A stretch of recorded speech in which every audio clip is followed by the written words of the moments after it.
Welcome back. मैं हूं शिवम। आप देख रहे हैं एनसीसी फैन क्लब।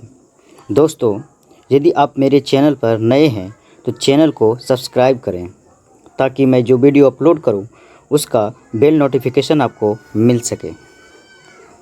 दोस्तों, आज मैं आपको बताऊंगा कोरोना वायरस का डेल्टा प्लस वेरिएंट के बारे में। डेल्टा प्लस वेरिएंट क्या होता है, इनके क्या लक्षण हैं, इनसे कैसे बचा जा सकता है, भारत में अब तक किन किन जगहों में फैल चुका है, विश्व में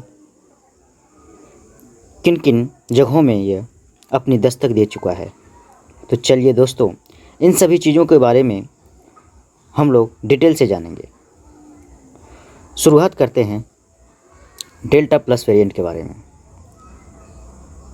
अभी हाल ही में हमने कोविड-19 का सेकेंड वेव को देखा, उसकी भयावह स्थिति को देखा।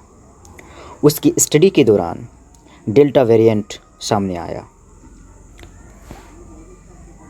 Delta variant means B.1.617.2। अब इसका म्यूटेशन हो चुका है।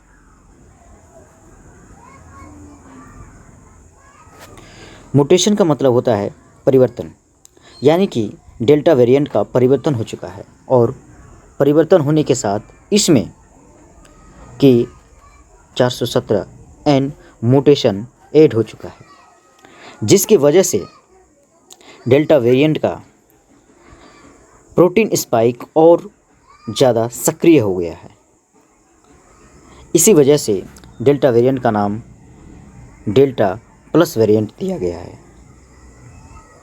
जो पहले हमें कोरोना वायरस का स्ट्रक्चर के रूप में ऐसा दिखाई देता था और इसी में म्यूटेशन हो होकर आगे बढ़ रहा था, अब जो है सो आपको ये जो दिख रहे हैं फूलों जैसे आकृति, ये है उसका प्रोटीन स्पाइक। इसी के थ्रू ये मनुष्य के शरीर में प्रवेश करता है। अब डेल्टा प्लस वेरिएंट में इसके दोनों ओर चेन एंड नेट यानी कि चैन और जालीनुमा स्पाइक प्रोटीन का निर्माण हो चुका है। अब हम बात करते हैं कि ये काफ़ी तेज़ी से फैल रहा है। इसका कारण क्या है? देखिए, पहले हमारे पास कुछ इस प्रकार से हुआ करता था वायरस। मान लेते हैं एक व्यक्ति यहाँ पर है, एक व्यक्ति यहाँ पर है, दूसरा व्यक्ति यहाँ पर है। कोरोना वायरस को इन व्यक्तियों तक पहुँचने के लिए इतनी डिस्टेंस की आवश्यकता होती थी, इधर भी इतनी डिस्टेंस की आवश्यकता होती थी। लेकिन डेल्टा प्लस वेरिएंट में स्पाइक प्रोटीन जो दोनों साइडों में चेन और नेट के रूप में है, तो इससे अब मनुष्यों के बीच की दूरियां कम हो गई है। अब इस वायरस को इतनी दूरियां तय करनी पड़ेंगी मनुष्यों तक पहुंचने के लिए। इसका मतलब हुआ कि डेल्टा प्लस वेरिएंट अब जो है सो एक लोगों दो लोगों को नहीं, बल्कि ग्रुप ऑफ मेंस यानी कि व्यक्तियों के समूह में फैलेंगे। इससे होगा ये कि काफ़ी तेज़ी से ये फैलेगी। इसलिए इसे सुपर स्प्रेडर के नाम से भी जाना जा रहा है। Super spreader.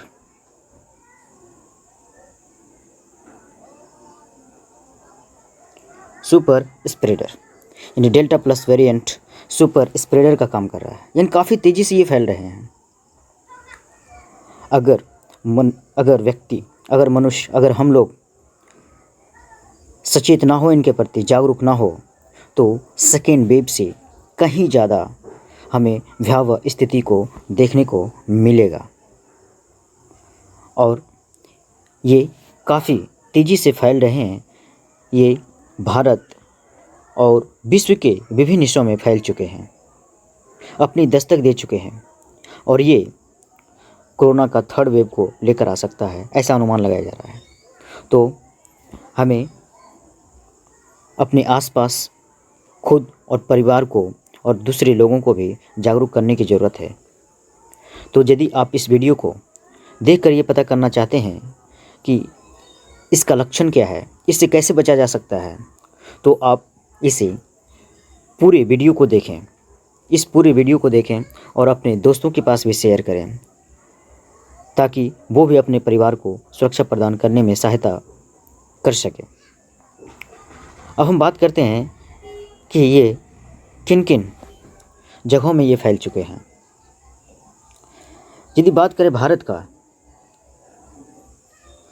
तो भारत में गुजरात, महाराष्ट्र, कर्नाटक, केरल, तमिलनाडु, आंध्र प्रदेश, उड़ीसा, मध्य प्रदेश, जम्मू, पंजाब, इन सभी इलाकों में, भारत के इन सभी इलाकों में delta plus variant corona virus का फैल चुका है। यहाँ से मामले आ चुके हैं।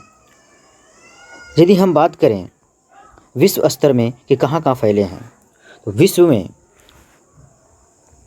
यूनाइटेड किंगडम, यूनाइटेड स्टेट्स, पुर्तगाल, स्विट्ज़रलैंड, पोलैंड, नेपाल, चीन, रूस, जापान, विश्व के इन सभी इलाकों में भी delta plus variant corona virus का दस्तक दे चुका है।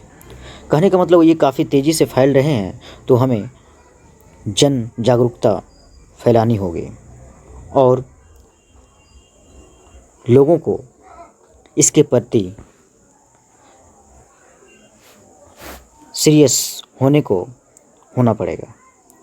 नहीं तो सीरियसली नहीं लेंगे इसको, तो थर्ड वेव जब डेल्टा प्लस वेरिएंट के द्वारा होंगे तो लोगों को बचना काफ़ी मुश्किल हो जाएगा।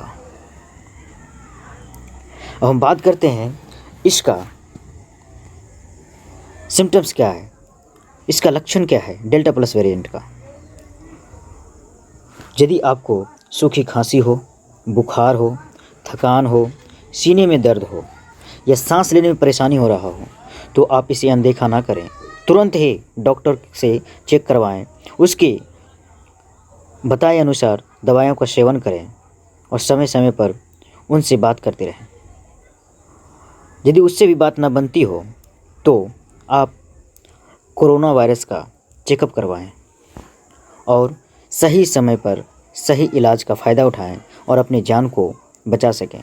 नहीं तो आप थोड़ी सी लापरवाही बरतेंगे और आपकी जान जा सकता है, क्योंकि ये काफ़ी तेज़ी से फैल रहे हैं और इसका प्रोटीन स्पाइक काफ़ी ज़्यादा सक्रिय हो चुका है। तो पहले की तुलना में, फर्स्ट और सेकेंड वेव की तुलना में, ये आपके इम्यून सिस्टम को और तेज़ी से डैमेज करता है, जिसकी वजह से आपको कुछ ही दिनों में, यानी कि 4 से 5 दिन, सप्ताह में तक में आपकी जान जा सकती है, अगर सही इलाज आपको सही समय पर ना मिले तो। अब हम बात करते हैं इससे कैसे बचा जा सकता है। इसके लिए आपको 6 फीट की दूरी पर और डबल सतह वाला मास्क आपको पहनना बहुत ज़रूरी है। आपको 6 फीट की दूरी को मेंटेन करना होगा जब किसी से बात करते हैं, या फिर आपको डबल सतह वाला मास्क पहनना ज़रूरी है। इसके साथ साथ आपको अपना फेस कवर्ड मास्क भी अपने पास रखना है। और सबसे महत्वपूर्ण बातें हैं वैक्सीन लेना। वैक्सीन आपको लेना हर हाल में है, ये बहुत इम्पोर्टेंट है।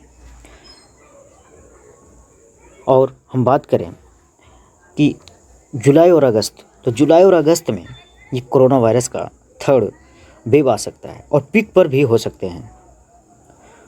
तो आपको एक स्थान से दूसरे स्थान पर जाने के लिए जो प्रोग्राम हो उसमें आपको कटौती करना पड़ेगा। आपको अगर आपको जाना है, बहुत ज़रूरी है, तब आप जा सकते हैं, और जाते हो तो उसके पहले आपको वैक्सीन लेना अति आवश्यक है। साथ में आपके पास डबल सतह वाला मास्क भी होना चाहिए और फेस कवर्ड मास्क भी हो आपके पास। इसके साथ ही साथ आपके पैकेट में पर्सनल हैंड सैनिटाइज़र की व्यवस्था हो। साथ ही साथ अब हम बात करते हैं इंडिया में, तो इंडिया में इससे बचने के लिए गवर्नमेंट को चेकिंग कैपेसिटी इंक्रीज करना होगा। जब हम इंक्रीज करेंगे तो ज़्यादा से ज़्यादा डेल्टा प्लस वेरिएंट वाले पेशेंट मिलेंगे, और मिलेंगे तो उसको सही समय पर इलाज किया जा सके और करके उसे बचाया जा सके। अभी स्थिति ये देखने को मिल रहा है कि किसी किसी डिस्ट्रिक्ट में वैक्सीन है ही नहीं। 84 दिन पूरे हो चुके हैं फर्स्ट डोज लेने के बाद, लेकिन सेकंड डोज का अता पता नहीं है। लोग जाते हैं लेने के लिए तो कहा जाता है कि है ही नहीं वैक्सीन। तो इस पर तेज़ी से इंडियन गवर्नमेंट और स्टेट गवर्नमेंट को साथ में मिलकर काम करने की आवश्यकता है और उसे मुहैया कराए उस डिस्ट्रिक्ट को, ताकि लिस्ट मंगवाए और उस डिस्ट्रिक्ट में मुहैया करवाए, ताकि जो फर्स्ट डोज ले चुके हैं, 84 दिन पूरे हो चुके हैं, वो सेकंड डोज ले सकें। और फर्स्ट डोज के लिए भी अब वैक्सीन को उपलब्ध कराने की ज़रूरत है। मीन्स थर्ड वेव यानी कि वेरिएंट कोरोना से बचने के लिए वैक्सीनेशन प्रोग्राम को तेज़ करना होगा और चेकिंग कैपेसिटी को इंक्रीज करना होगा। दोस्तों, इस वीडियो को आप ज़्यादा से ज़्यादा लोगों तक शेयर करें ताकि वो सचेत हो जाएं और ये समझ पाएँ कि delta plus variant corona virus का क्या है, इसका लक्षण क्या है फैलने का, इससे कैसे बचा जा सकता है। तो उनको जानने के लिए आप उनके पास शेयर कर सकते हैं, अपने दोस्तों के पास। तब तक आप स्वच्छ रहें, सुरक्षित रहें और अपने घर परिवार का ध्यान रखें। धन्यवाद।